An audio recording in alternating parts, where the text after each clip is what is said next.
All right. Good morning, everybody out there. Spadoni, Lubman, Shasky. It was a great night of sports. It was a great night of sports. Giants come back and win. You got Clippers getting eliminated in a fascinating game down in the Valley. Clippers, Suns move on to take on the Denver Nuggets, who had an overtime win over the Minnesota T-Wolves. That was a great game, and that was on NBA TV. So you got Nuggets, Suns. You got Boston getting – I thought that series is over. 0-183. That were teams facing elimination – down double digits or more with 6 minutes to go. Unbelievable. Isn't that crazy? Unbelievable. Or maybe it was 12 points or more. But anyway, the point being is, for them to come back and win that game was absolutely incredible. So Trae Young with the three-pointer over Jaylen Brown. They go back to Atlanta. So now Boston has to deal with Atlanta, the Magic City Lemon Pepper Blues, the Wings, everything down there. So that series extends while Philly gets rest. And then, of course, we got tonight. Game 5 up in Sacramento at the G1C. And the biggest story of this series over the last couple of days was De'Aaron Fox. Will he play? Will he not play? Well, folks, he's playing. And there was no doubt in my mind he was going to play. A finger injury, fractured left index finger to the tip of his fingers, a chip. It's bent inside. There was no doubt in my mind he was playing. De'Aaron Fox ain't letting the freaking tip of a finger prevent him from playing in one of the biggest games in Sacramento history. This is going down. And Shasky, I'll just say this as we open up the lights, 888-957-9570. This is going to hit hard? No, it's not going to hit hard. Okay, it's not going to hit. Just my thoughts as we start the show. And I'm eager to hear from Dub Nation. My thoughts are the winner of this game tonight is winning this series. That's just my thoughts. Now, it could go 7. It could. And I could be dead wrong about this. But my feeling is tonight's game, the winner of tonight's game is winning this series.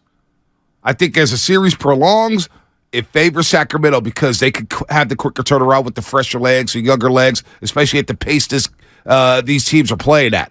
It's just, to me, I got the feeling that tonight, the winner of tonight is winning this series. And I could be dead wrong. Again, that's just my gut. That's how I'm feeling this morning. I'm sure there's data that supports Game 5 winners win, X amount of times. I don't even care about the data. Yeah, I know. It's take that for data.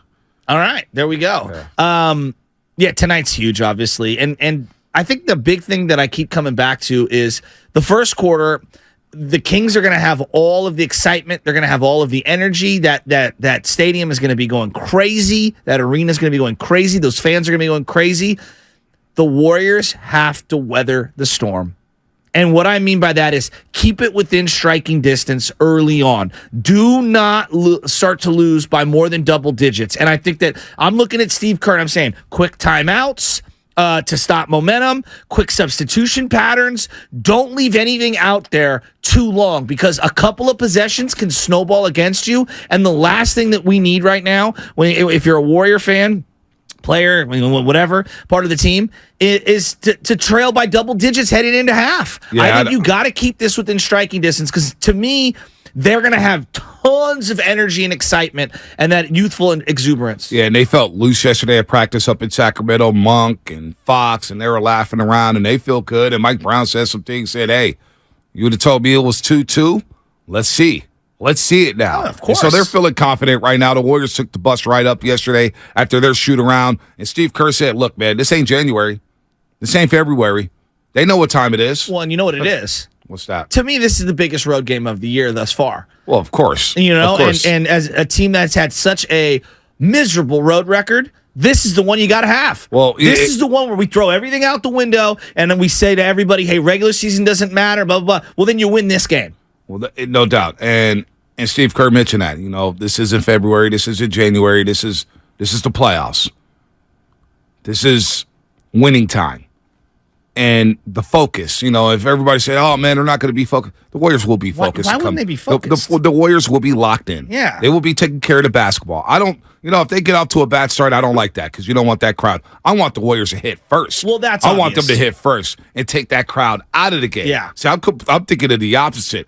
I need a lead going into halftime. Okay. They really just had them a little shook up saying, oh, boy, we're 24 minutes away from elimination. That's what I need for Sacramento. So, however it plays out, it's going to play out. I just expect some of their role players to play a lot better, especially early on in this game, and to feed off that crowd. And when you have a team as veteran-laden as the Warriors are, I expect them to be able to calm the storm. There were times in Game 1 and Game 2 where I'm yelling at the television saying, hey, let's call a timeout here. Right. And Kirk kind of let it ride. It's got that Phil Jackson in him. And they ended up quieting a run on Sacramento and then quieting that crowd a little. So I want to see the same kind of discernment, picking and choosing your spots from this team. And make no mistake about it, JP, Clay, and Steph, I need a barrage tonight. I need 2 out of the 3 of those guys having big-time games. We've had big-time games from them at Chase Center. On the road, let's see it. Yeah. Let's see it. And I need Wiggins. Those 4 have got to have some firepower. And Wiggins has been fine. Wiggins has been so dynamic. And he's been so dynamic in this series. I love Andrew Wiggins, his two-way play. Got a little gas guarding Fox in game number 4, and I get it. Fox is a tough customer. And folks, if you thought Fox was doubtful or not playing, think again. It's going to be the cliche. If it was regular season, probably don't play. Sit out for a week or 2, see how it feels. But right now, there's no ifs, ands, or buts. I'm playing. I love the balls bouncing in the background. I do love that sneaker squeaking. Here's Fox. He said it can't get worse. I don't think it's a big deal, but obviously, depending on how much it gets hit and things like that, then I feel like the pain will increase. But if it was to stay the exact same way it is right now, I'll be fine. I'll be fine. So Fox is going to go. Fox will go for Sacramento. He's not missing this game. Come on. He's not missing it. But you got a lot of nervous energy out there, Shasky. No, I don't have any nervous energy. No, not you. What? Not you. Oh, just in general? No, RJ in Fairfield. He's nervous. Oh, well, he's a Kings fan. He's been bumping his gums. He's nervous today, though. Oh. Really? Because you're looking at me, Bonte. I'm not nervous. I'm actually kind of calm. I wore the Chris Mullin jersey I saw that. I wanted to draw from Game 4 in Boston. I did want to see a longer white tee. I'm running out of white tees, dog. I need to get a new one. But I do love the jersey. I do love the jersey. It's hard. RJ, what's happening? And I got to show off my new guns. Nothing. But, yeah, I ain't going to lie, Bonte. You're right. I am nervous. I felt like that series, we should have won the last game, man. That shot Harrison Barnes missed. Took a toll on me. It wasn't just him, but, come on, bro. Like, what we get, Sabonis with 12 points, Barnes with 9, and then Herter with 2. That's not, does that even total up to 25? Like, we didn't get nothing from them. And then we had multiple chances last game to win that game, man. With all those one-on-ones with Draymond, we should have won those matchups, but Draymond did his thing. He locked down Sabonis. And it was so frustrating watching Sabonis that has one move, man. I'm like, I don't know, man. I don't know how we're going to get rid of Draymond, but Draymond's doing his thing. And credit the Warriors, man. You guys play D. But I think this game is I'm nervous. RJ, RJ in the morning. RJ, it's okay to have some lemon booty. I get it. I understand. You haven't been here before. But do you feel like the winner of tonight's game wins the series? I think it's going. No, you can't count out the Warriors, man. The Warriors are. Yeah. Look, I'm flipping. It's the Warriors, man.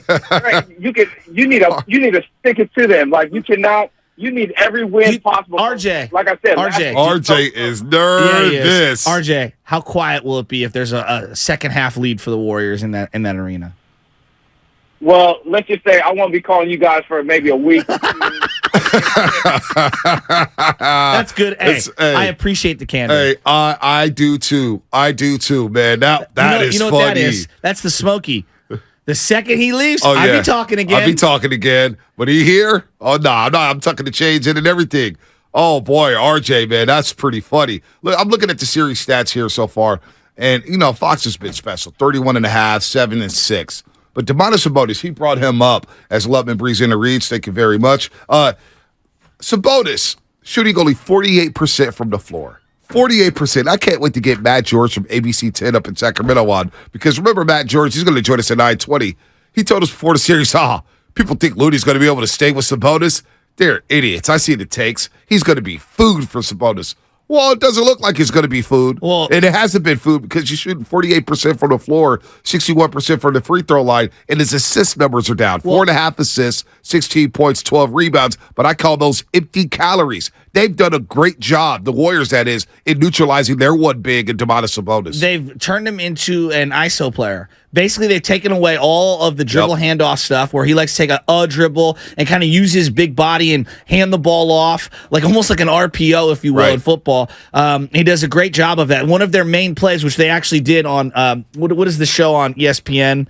NBA Today, NBA Live. Whatever it's called, the Daily Show on with Malika Andrews. Yeah, so they were all in studio, and I watched this big break. This is during the middle of the season. I watched this big breakdown on this one play that they like to run with 5 million variations off it. And basically, it's everybody kind of gets out the way.